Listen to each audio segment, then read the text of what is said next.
Hello, mic testing 1 2 3 1 2 3 1 2 3 Nani ఫ్లేవర్లో అలా ఉండిపోయి ఇలా స్టార్ట్ చేయాల్సి వచ్చిందనమాట. యాక్చువల్గా ఓటీటీ ప్లాట్ఫామ్లోనే ఉన్న సినిమా కాబట్టి రెస్పాన్స్లు రివ్యూలు చూసి సినిమా చూద్దామా వద్దా అని డిసైడ్ చేసుకోవాల్సిన అవసరం లేదు కాబట్టి హ్యాపీగా సినిమా చూసేయండి. ఒకవేళ చూడకపోతే సినిమా చూసేసి రెస్పాన్స్ చూడండి.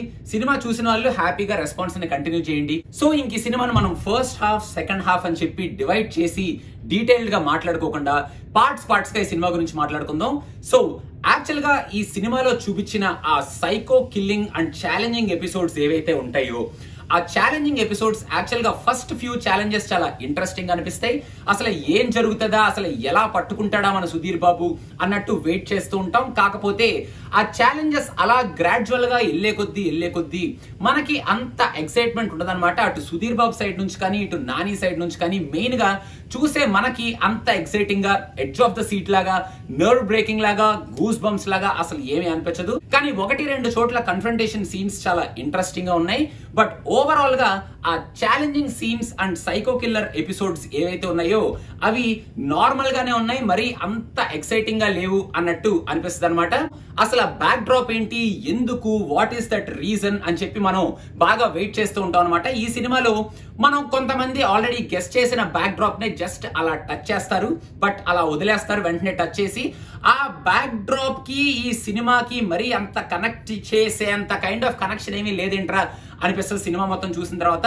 అండ్ ఆ సైకో కిల్లర్ రీజన్ కూడా ఏదైతే ఉంటుందో ఆ రీజన్ కూడా మనం ఇంతకు ముందు చాలా సినిమాల్లో చూసిన రీజనే కదా ఇది, మరి అంత కొత్తగా ఏమీ లేదు కదా అనిపిస్తుంది. వాళ్ళు ఒక మెసేజ్ చెప్దాం అనుకున్నారు ఆ రీజన్ నుంచి.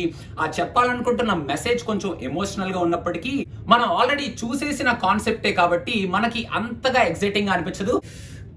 Okay that's fine, that's okay, OTT platform that's okay అనుకొని ఆ రీజన్ ని మనం పక్కన పెట్టేయచ్చు అనమాట. సో యాక్చువల్ గా ఈ సినిమాలో ఇంద్రగంటి మోహన్ కృష్ణ మూవీస్ లో వచ్చే ట్విస్ట్ అండ్ టర్న్స్ కోసం మనం వెయిట్ చేస్తూ ఉంటాం.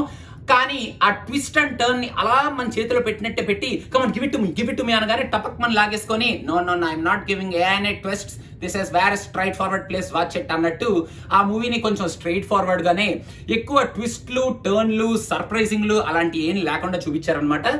లాస్ట్ 20 minutes ఆఫ్ దిస్ మూవీలో ఒక భయంకరమైన ట్విస్ట్ ఉంటది అన్నట్టు ట్విస్ట్ ని ఎస్టాబ్లిష్ చేసి దాన్ని కూడా మళ్ళీ లపక్ మన వెనక్కి లాగేసుకొని sorry may this is not a very big twist అన్నట్టు చూపిస్తారనమాట. ఇంకా ఈ సినిమా మొత్తం అయిపోయిన తర్వాత ఒక ఫెంటాస్టిక్ సైకో కిల్లర్ మూవీ చూసాం కదా అన్న కైండ్ ఆఫ్ ఎమోషన్ అన్న కైండ్ ఆఫ్ ఫీల్ అయితే మనకు రాదు. నాని తన 25 మూవీస్ లో ట్రై చేయని ఒక డిఫరెంట్ కైండ్ ఆఫ్ క్యారెక్టర్ ఈ సినిమాలో ట్రై చేశారనమాట. అండ్ ఆ యాక్షన్ ఎపిసోడ్స్ కానీ ఆ కిల్స్ కానీ ఆ ఫైట్స్ కానీ నాని చేస్తుంటే చూడడానికి చాలా మంచిగా చాలా ఎక్సైటింగ్ గా అనిపించింది. అండ్ నాని క్యారెక్టరైజేషన్, ఆయన మ్యానరిజమ్స్ అండ్ వాయిస్ ఓవర్ కూడా ఫస్ట్ నుంచి లాస్ట్ వరకు ఒకటే సార్ట్ ఆఫ్ మ్యానరిజం ని వాడుతూ మొత్తానికి ఆ క్యారెక్టర్ లో బానే నాని జీవించారు అని చెప్పాలి as a natural star again. కాకపోతే ఇలాంటి సైకో కిల్లర్ మూవీస్ సెలెక్ట్ చేసుకునేటప్పుడు ఆ నెక్స్ట్ టైం కొంచెం బే కేర్ఫుల్ ప్లస్ అని మనం నానికి చెప్పాలనుకుంటాం అనమాట. ఇంకా సుధీర్ బాబు విషయానికి వస్తే యాక్చువల్ గా Sudheer Babu got meaty role in this movie అని చెప్పాలి. ఫస్ట్ నుంచి లాస్ట్ వరకు ఆయన ఒక సూపర్ కాప్ లా మనకు కనిపిస్తూ మొత్తానికి నానిని పట్టుకునే కైండ్ ఆఫ్ చేజ్ లో ఆయన కూడా బాగానే చేశాడని చెప్పాలి. కానీ కాకపోతే ఆయన సూపర్ కాపా లేకపోతే కూల్ కాపా అన్నట్టు కొంచెం అక్కడక్కడ డౌట్లు వస్తుంటాయి అనమాట. ఎందుకంటే అని చాలా క్యాజువల్ గా ఈ సినిమాలో సీన్స్ కి రియాక్ట్ అవుతూ కొంచెం లవర్ బాయ్ ఓరియంటేషన్ ఉన్న సూపర్ కాప్ లాగా సుధీర్ బాబు యాక్ట్ చేయడం. నివేతా థామస్ కూడా ఎక్స్ట్రాడినరీ పర్ఫార్మెన్స్ ఇచ్చింది అని చెప్పేలాంటి పర్ఫార్మెన్స్ ఏం కాదు. She's there as Sudheer Babu spare అనమాట. కాకపోతే ఆ ఆర్టిఫిషియల్ డైలాగ్స్ వల్ల లేకపోతే ఆ సీన్స్ వల్ల ఒక పక్కన సీరియల్ కిల్లింగ్ అంత సీరియస్ గా జరుగుతుంటే వీళ్ళిద్దరి మధ్యలో ఉన్న రొమాంటిక్ సీన్స్ మనకి అంత ఇంట్రెస్టింగ్ గా అనిపించవు అనమాట.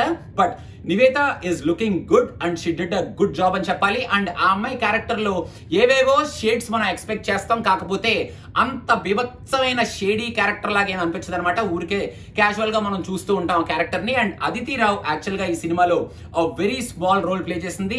ఆమె రోల్ యాక్చువల్ గా మనం ఎక్కువ డిస్కస్ చేసుకోవద్దు ఎందుకంటే రీజనింగ్ లోకి వెళ్ళిపోతాం కాబట్టి. అండ్ ఈ మూవీలో ఉన్న సాంగ్స్ కొన్ని songs 1 or 2 songs are okay, but Thaman ఇచ్చిన బ్యాక్గ్రౌండ్ స్కోర్ మెయిన్ గా నాని ఇంట్రడక్షన్ షాట్ కి కానీ నానికి ఈ సినిమాలో ఆ స్లోమో షాట్స్ లో కానీ సింగిల్ షాట్స్ లో కానీ ఇచ్చిన బ్యాక్గ్రౌండ్ స్కోర్ చాలా బాగుంది అని చెప్పాలి.